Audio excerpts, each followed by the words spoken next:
이 시간 마지막 날은 있다. 마지막 날은 있다라는 말씀의 제목으로 하나님의 은혜를 나누도록 하겠습니다. 우리 인사 한번 하겠습니다. 잘 오셨습니다. 인사하겠습니다. 예, 잘 오셨습니다. 예, 감사합니다.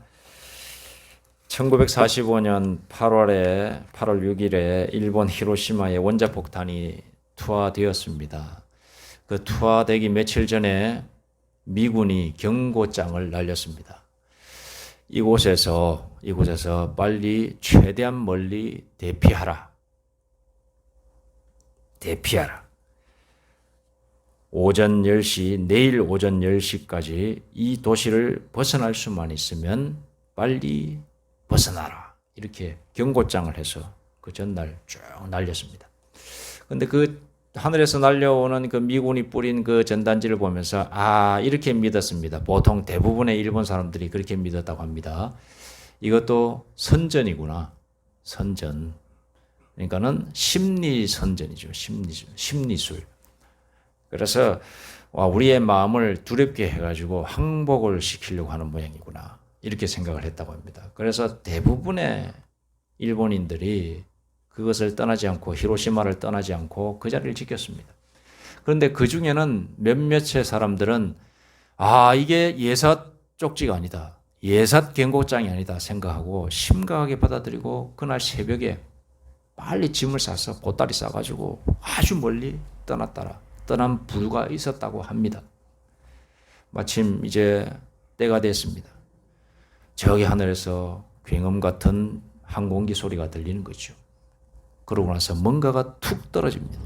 떨어지고 나서 몇 분 있다가 굉장한 폭음과 함께 폭발이 일어나는 원자폭탄이 터진 겁니다. 버섯 모양의 구름이 피어오르고 주변은 아수라장이 시작되는 겁니다. 그것을 새벽 일찍 떠나면서 저기 멀리서 히로시마가 어떻게 되는가를 보고 있던 사람들이 있었어요. 그것을 이야기하고 있는 겁니다. 버섯 모양의 구름이 섬광과 함께 번쩍하고 터졌다. 그야말로 그 경고장은 사실이었다. 라고 이렇게 말을 하고 있는 것입니다. 여러분, 이런 경고장이 이 세상을 향하여서도 계속해서 이어지고 있습니다. 그런데 그때와 그시, 이 히로시마에 떨어졌던 경고장에는 내일 10시까지라고 딱 명시가 되어 있지만 이 세상을 향한 마지막 날은 경고장이 없습니다. 그와 그 때와 그 시는 오직 하나님 아버지만 아신다라고 예수님도 그렇게 말씀하셨거든요. 나도 그 날과 그 때를 알지 못한다. 그러나 그 마지막 날은 반드시 있다. 예수님께서 말씀하시면서 그러나 그 때와 그 시는 내 아버지만 아신다. 즉 하나님 천부 성부 하나님 아버지만 아신다. 그 말은 뭐냐? 딱 정해진 시간이 있는 것이 아니라는 의미가 더 깊습니다. 하나님께서는 이 세상을 바라보시면서 자비와 긍휼로 사랑으로서 바라보시기 때문에 구원의 때를 계속해서 늦추고 계신 거예요. 계속해서 구원받을 자들을 더 살리시기 위해서 심판의 날, 즉 마지막 날을 계속해서 지연시키고 계시다고 하는 것입니다. 그 마음 속에서, 지연 속에 우리 하나님 아버지의 마음이, 하나님 아버지의 사랑하심이 담겨 있다는 사실을 우리는 알아야 되는 것입니다. 하지만 우리 이 세상을 살아가고 있는 사람들은 이 마지막 때가 있다라고 하는 이 분명한 하나님의 음성, 예수님의 음성을 우리는 귀담아 들어야 되는 것입니다. 특히 오늘을 살아가고 있는 이 21세기를 살아가고 있는 우리 믿는 자들에게 있어서 이 마지막 날이 있다라고 하는 이 메시지는 그야말로 심각한 메시지인 것입니다. 그래서 예수님께서는 반드시 이 날이 있다. 마지막 날이 있다. 그러나 나는 그 날을 알 수가 없다. 오직 하나님 내 성부 하나님 아버지만이 아신다라고 말씀하셨지만 반드시 마지막 날이 있는데 징조가 있다. 그건 내가 말을 해줄 수가 있다. 그 징조가 뭐냐? 라고 하면서 쭉 마태복음과 그리고 이 서신서에 보면은 사도 바울을 통해서도 이렇게 쭉 말을 하고 있는데 대표적인 예로서 전쟁과 지진을 예로 들고 있습니다. 지금 우크라이나, 러시아가 전쟁을 지금 계속하고 있습니다. 물론 그 이전에도 수천 년 이 인간의 세계사는 전쟁의 역사라고 해도 과언이 아닐 정도로 전쟁 속으로 이렇게 끝도 없이 이렇게 이어져 내려온 세상사, 세계사가 있습니다. 그러나 오늘날에 있어서 이 전쟁은 과거의 전쟁과 차원이 다릅니다. 왜냐? 러시아, 우크라이나 전쟁이 일어났죠. 우리보다 5,000km, 6,000km 떨어진 데서 지금 전쟁이 일어나고 있지만 남일이 아니에요. 우리가 지금 피해를 받고 있고 경제적으로도 피해받고 있고 또 여러 가지 이렇게 북한과 또 중국이 더 올라오고 이런 여러 가지 연쇄적인 이런 연결고리가 다 돼 있단 말이죠. 그 옛날에 1,000년 전, 2,000년 전, 하다못해 500년 전에 우리나라에서 임진왜란이 일어났습니다. 500년 전에. 1592년에 일어났으니까. 거의 530년 전이죠. 우리나라에 일어났던 이 임진왜란이 아니면 정유재란이 저기 유럽에서 알았습니까? 몰랐습니까? 모르는 거죠. 모릅니다. 몇 년 뒤에나 알까? 실크로드를 통해 가지고 이렇게 상인들에 의해서 10년 전에 20년 전에 거기에 동아시아에 동북아시아에서 전쟁이 일어났더라. 그 소식을 알까 말까 하는 거죠. 유럽에서는. 자, 반대로 유럽에서 우리가 무슨 장미 전쟁 영국과 프랑스가 전쟁을 했어요. 종교 전쟁도 많이 있었어요. 500년, 600년 전에. 개신교와 구교가 또 전쟁을 일으키고 그랬습니다. 우리 알았습니까? 모르는 거죠. 조선시대 사람들이 그걸 어떻게 합니까? 그만큼 옛날의 전쟁은 이쪽에서 터지면은 이쪽이 몰라요. 아프리카에서 무슨 일이 났는지, 저기 북아메리카, 남아메리카에서 잉카 제국이 있었는지 없었는지 아무런 모릅니다. 그러나 오늘날은 어떻습니까? 다 아는 거죠.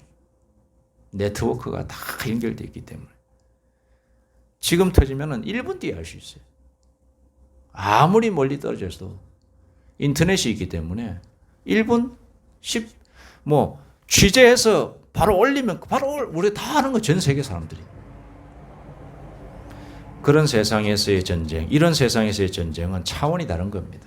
특히 이제 미국과 중국이 사이가 나빠져서 2027년도에는 중국이 대만을 침공할 거다 이렇게 보고서가 나온다고 그러고 거기에 대항해서 미국이 참전할 거다. 그렇게 되면 우리나라도 무관하지 않다. 그런 상황에서, 어수선한 상황에서 북한이 또 치고 들어올 수도 있다. 그럼 아수라장 되는 거죠. 그러면 전 세계가 또 난리인 거죠. 그러니까는 하나님, 이 난리와 난리에 대한 소문이 있을 것이다라고 예수님이 미리 말씀하셨어요. 그리고 세계 각각 처처에 지진이 일어날 것이다. 그리고 자연재해가 일어날 것이라고 마지막 날이 되면은 그럴 것이다. 그 자연재해가 전 지구적일 것이다. 이렇게 말씀하고 계십니다. 예수님께서 말씀하셨지요. 그 지구적인 재앙이 한 곳에만 이르지 않을 것이다. 지금 터키 대지진이 한번 일어났는데 이제는 일본에서 또 대지진이 한번 일어날 거라고 합니다. 이 불의 고리라고 하죠. 환태평양 불의 고리, 저기 남미부터 해가지고 쭉 타고 올라가서 북미 쪽으로 해서 다시 동부 가지고 우리 일본, 대만 해서 필리핀 쭉 해가지고 저기 터키 저쪽까지 이제 불의 고리라고 해가지고 있습니다. 지진판이 이렇게 있는데 거기 연쇄적인 반응이 일어날 것이다.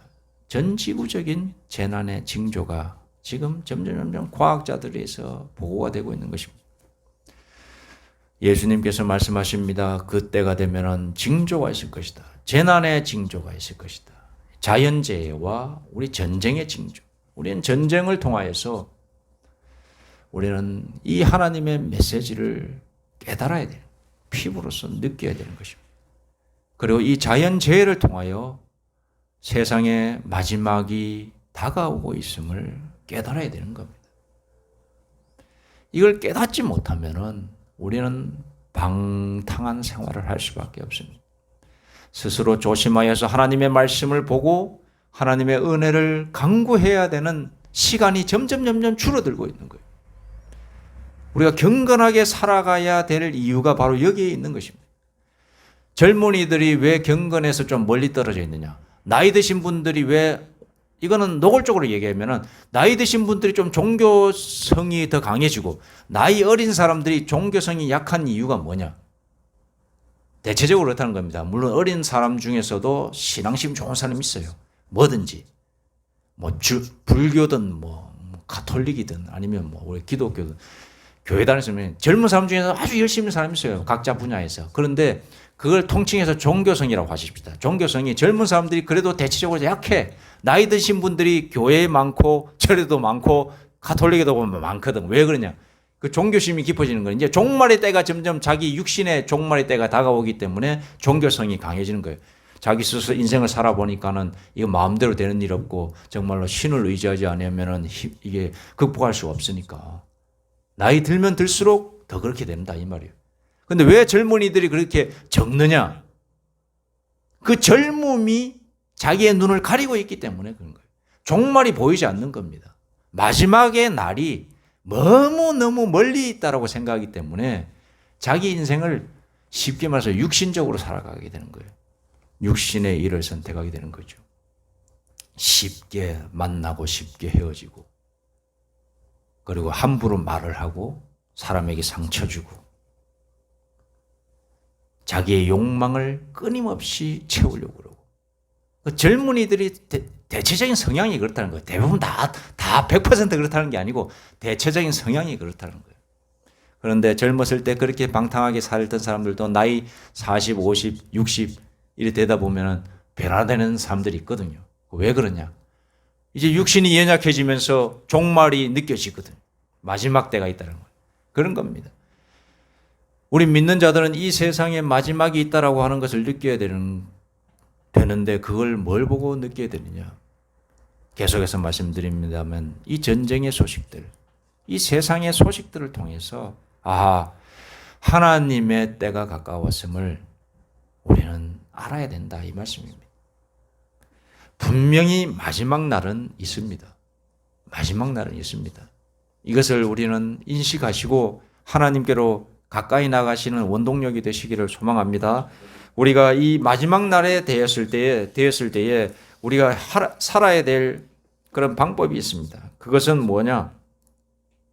하나님의 은혜를 간구하면서 매일매일 살아야 된다 이 말씀입니다. 그 은혜를 간구하기 위해서는 길이 있습니다. 하나님의 말씀의 은혜의 루틴을 실천해야 한다라고 하는 것입니다.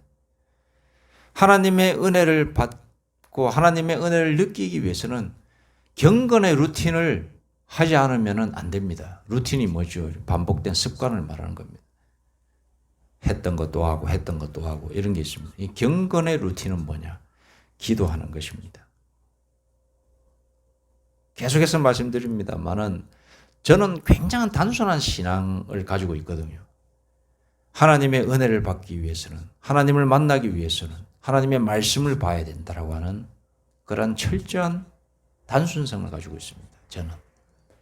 이거는 모든 목사님들이 미사역으로 써서 좋은 말도 하고 재밌는 말씀도 하시는 분들이 있지만은 본질적으로 깊이 있게 들어가면 제가 말하는 것 외에는 없어요. 하나님을 만나시고자 원하십니까? 하나님의 은혜를 경험하고자 원하십니까? 하나님을 경험키를 원하십니까? 하나님의 음성을 듣기를 원하십니까? 하나님의 말씀을 보십시오. 하나님께서 마음속으로 음성을 들려주십니다. 그 음성은 제가 이렇게 말을 하고 있는 귀로 들려지는 이런 청각적인 음성을 뛰어넘는 음성이에요. 탁 찍어가지고 나에게만 말씀하시는 그 음성을 들려주십니다. 그걸 경험한 사람은 알아요. 그걸 경험한 사람. 그러려면 어떻게 되느냐? 믿음이 없어도 성경 말씀을 읽어야 된다니까요. 성경을 통하여서 이 성경 속에서 하나님이 어떠한 일을 하셨는지에 대해서 쭉 읽다가 보면은 하나님이 나에게 말을 걸어오실 때가 있어요. 그럴 때 귀만 기울이면 되는 거예요. 하나님께서 엘리야를 찾아가셔서 뭐라고 말씀하시냐? 세미한 음성으로 너에게 말을 하겠노라. 이렇게 말씀하십니다. 하나님의 음성은 시끄럽게 우리가 세상 살아갈 때는 안 들리지만 조용히 기도하면서 하나님을 묵상하고 있을 때 딱 들립니다. 그게 희한합니다. 분주한 생활, 내 욕심에 가득 차서 내 마음대로 살 때는 하나님의 음성을 들으려고 해도 안 들어요. 믿는 사람도 마찬가지예요. 내가 욕심에 가득 차서 내 삶 속에 빠져서 정신없이 살 때는 기도할 마음도 안 생기고 하나님의 음성이 별 필요 없이 느껴져 가지고 잘 안 들려요. 그러나 정말로 내가 위기에 처했을 때에, 고난에 닥쳤을 때에, 뭔가 필요할 때에 조용히 앉아질 수밖에 없거든요. 앉아져서 그 자리에서 하나님께 기도하고 성경 읽다가, 성경 읽는 것 자체가 하나님의 은혜를 경험하는 길로 들어가는 길이라니까요. 기도를 못하는 사람은 성경을 읽으면 그게 기도예요. 그걸 아셔야 됩니다. 저는 어릴 적에 제가 믿음이 있었다라고 나중에 하나님의 음성을 듣고 믿음이 생기고 나서 깨달은 거지만 믿음이 없었어요. 나는 믿는다고 생각했지만 믿음이 없었던 상황이었다니까. 믿음이 없는 상황이었어요. 그걸 10년, 15년 동안 나는 하나님을 믿는다라고 생각하고 교회를 잘 다녔어요. 그런데 하나님을 믿는 게 아니었어요. 왜냐? 하나님 음성을 들은 적도 없는데 억지로 믿은 거죠. 그냥 종교인이지, 종교인. 교회가 그냥 교회 분위기가 좋아서 갔었어요. 그러니까 때때로 절에 가면 절도 좋네 이러면서 절 이렇게 현혹되는, 흔들리는 거예요. 지금 제가 절에 가면은 어떻게 되면 거기가 싫은 건 아니에요. 싫은 건 아니지만 나는 이곳이 더 좋다라고 하는 걸 아는 거예요. 누군가를 사귀입니다. 어떤 한 사람을 사랑하게 돼요. 그러면은 그 사람을 사랑하게 되는데 다른 더 좋고 더 이쁘고, 만약에 제가 남자니까 더 이쁘고 더 스펙 좋고 이런 사람 날 좋아한다고 해요. 근데 이 여자를 내가 사랑하는 마음이 없으면은, 지금 현재 사랑하는 이 여자를 사랑하는 마음이 없으면은 이 여자한테 흔들리는 거지. 무슨 말인지 아시겠죠? 하지만 나는 이 여자를 사랑하기 때문에 안 흔들리는 거예요. 아무리 좋게 보이는 여자를 할지라도. 사랑하는 마음이 곧 하나님을 경험하는 마음과 비슷하다고 생각하시면 됩니다. 하나님을 경험하면 다른 거 안 보이게 되는 거예요. 천주교 갔다가 불교 갔다가 기독교 갔다가 교회 갔다가 성당 갔다가 절에 갔다가 하는 사람들은 거기에 흔들릴 수밖에 없는 마음 상태이기 때문에 그런 거예요. 죽을 때까지 교회 나오는 사람들은 어떤 사람들이냐? 둘 중에 한 사람이죠. 진짜 교회 자체가 좋은 사람이든가 아니면 하나님을 경험한 사람이든가. 여러분, 이 하나님의 말씀, 이 성경, 우리가 기도하라 그러면 힘들어요, 솔직히. 그러나 성경을 읽으면 이게 곧 기도라니까요. 성경을 읽으시 바랍니다. 저는 루틴이 있습니다. 반복된 말씀입니다만 성경을 하루에 3장 읽다가 보면은 그 속에서 하나님께서 이런 분이시구나라고 하는 게 깨달아져요. 그건 이성적이고 지식적인 겁니다. 그 지식적이고 이성적인 그 깨달음 주신 것을 저는 어떤 마음으로 받아들이냐. 하나님께서 나에게 이런 하나님을 알게 해주셨으니 이 하나님을 잘 믿게 해달라고 기도하라는 뜻이구나. 그러면서 기도합니다. 심판하시는 하나님의 내용이 쭉 기록되어 있으면 하나님께서 내 삶을 돌아봐서 나도 심판받지 않을까라고 조심하라는 경고시구나. 하나님, 제가 이 심판받을 짓 안 하게 해주옵소서. 이렇게 기도합니다. 하나님께서 이스라엘 백성을 구원하여 주시는 여러 가지 기적적인 일들을 쭉 읽다가 보면 내 삶 속에서도 이런 기적이 필요한 때가 있다. 오늘 이스라엘 백성들이 이렇게 하나님께 매달려서 하나님으로부터 기적을 경험했듯이 나도 오늘 이 생활 속에서 기적이 한번 일어나가지고 하나님께서 해주시면 기적이 일어날 줄은 믿는데 그런 기적을 경험하기를 원합니다. 이렇게 기도합니다. 예수님께서 병자를 고치시는 그 기록들을 쭉 읽으면서 중풍병자 38년 동안 아니면 앉을 때부터 나면서부터 안진뱅이로 장애인으로 태어난 사람을 일어나라 하고 있어요. 벌떡 일어나게 하시는 예수님의 그 이야기를 쭉 읽으면서 이런 일이 내 마음속에도 일어나기를 원합니다. 내 마음속에도 치지도 고쳐지지 않는 이 악습들이 있는데 이 악습들 나면서부터 가지고 있는데 이거 하나님께서 예수님께서 만져주시면 고쳐질 것이다. 이 믿음으로 하나님 나도 고쳐주옵소서. 나도 이 안진뱅이입니다. 저를 불쌍히 여겨주옵소서 예수님. 이렇게 기도합니다. 그러니까 우리가 성경을 읽다가 보면은 뭘 기도해야 될지 딱 나오게 되십니다. 그러다 보면 믿음이 생기는 거예요. 제가 어릴 적부터 성경을 쭉 읽었지만은 그 한 번 딱 터지는 날이 있어요.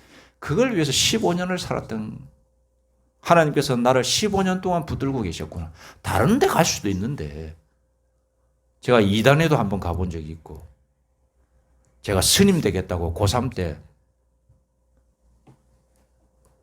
불경도 읽어보기도 하고 여러 종류를 많이 했었거든요. 이슬람 코란도 읽고 그러면서 고3을 보내가지고 성적이 별로 안 좋았던 그런 기억이 있었는데 하필이면 고3 때 그런 게 꽂혀가지고 물론 은혜롭게 하나님께서 다시 신학교로 인도해 주셔가지고 저는 그것도 감사하게 생각하는 거예요. 아, 나를 이렇게 하나님 품 안에 있게 하시려고 이렇게 여러 가지를 경험하셨지만 그 중에서도 이 교회로 있게 하시려고 나를 끝까지 인도해 주셨구나. 나중에 지금 와서 저는 감사하게 생각하는 것이 어디로 빠졌을지도 모릅니다. 중간에. 하지만 하나님의 은혜를 경험하는 순간 천만다행이다 이런 생각이 드는 겁니다. 여러분 믿음이라고 하는 것은 거저 생기지 않습니다. 우리가 하나님의 말씀을 사모함으로 나아갈 때에 그리고 그 속에서 주시는 은혜를 따라 기도함으로 나아갈 때에 우리가 믿음이 생기는 겁니다. 마지막 날은 있다. 하나님께서 준비하신 심판하시는 그날 이제 다가오고 있습니다. 우리가 어떻게 생활해야 되냐? 하나님의 말씀 속에서 하나님 안에서 생활하면 마지막 날이 와도 우리 믿는 자에게는 복된 날입니다. 안 믿는 자에게는 정말로 심판의 날이지만 믿으면 구원의 날입니다. 우리 예수님께서 말씀하시죠. 나는 이 세상을 심판하려고 온 것이 아니라 구원하려고 이 세상에 왔다. 예수님 믿으면 구원받는 겁니다. 여러분, 교회는 이 진리를 전파하는 곳이 교회입니다. 교회에서 부처님에게도 구원이 있습니다. 예수님에게도 구원이 있습니다. 저기 알라에게도 구원이 있습니다. 이렇게 말을 하는 목사가 있다면 그건 이상한 사입이죠. 여러분, 우리 예수님에게만 구원이 있습니다. 이건 제 말이 아니라 우리 하나님 아버지의 말씀입니다. 오늘 예수님께서도 말씀하시죠. 내 말은 내가 전하는 것이 아니다. 내 임의로 하는 말이 아니다. 하나님께서 나에게 말씀을 전하라고 하는 대로 전하는 거다. 저도 마찬가지입니다. 성경 말씀에 기록된 하나님의 말씀을 여러분에게 전하는 것입니다. 하나님께서 말씀하십니다. 마지막 날이 있다. 그러나 네가 내 안에 있으면 나의 말씀 안에 거하고 나의 아들 예수 그리스도를 믿으면 심판의 날은 구원의 날이다. 이렇게 말씀하고 계십니다. 구원의 날에 심판의 날에 다 구원받을 수 있는 우리 모두가 되기를 소망합니다. 기도드리겠습니다. 하나님 아버지, 마지막 날이 점점 다가오고 있습니다. 언제인지 모릅니다. 만삭이 된 여인이 그 잉태의 고통이 언제 찾아올지 모르듯이 그러나 임박했음은 알고 있습니다. 아버지 하나님, 이 마지막 때가 점점 끝이 다가오고 있는데 언제인지는 모르겠습니다. 주님 오시는 그날까지 하나님 안에서 하나님의 말씀 안에서 우리가 우리 믿음을 잃지 않게 하여 주옵소서. 예수님의 이름으로 기도드립니다.